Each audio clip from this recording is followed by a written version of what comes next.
Okay, so points. We're gonna cover two patterns, one for the morning, one for the evening.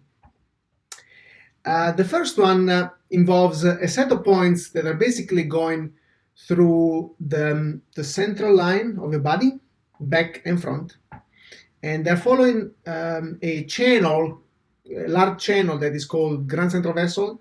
It's a combination of two meridians, two extraordinary channels in the Chinese system called the governing vessel and conception vessel.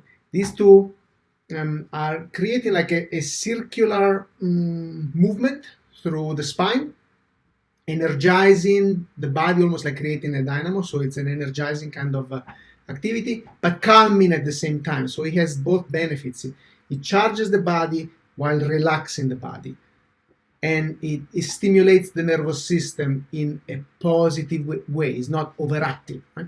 It calms. Now, because it controls these two channels, the grand central vessel, governing vessel, and conception vessel, controlled yin and yang, all energies, all yin and all yang energies.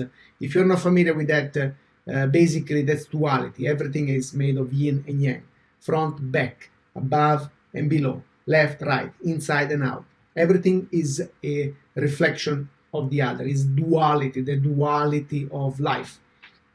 So everything is made of yin and yang, and these two channels, governing vessel and conception vessel, together called grand central vessel, move and control and govern these two energies. They make everything else in life, and with regards to this particular channel, it controls everything in the body, everything that is yin and yang, that is in the body. Okay, so we're gonna take the hands through a set of points.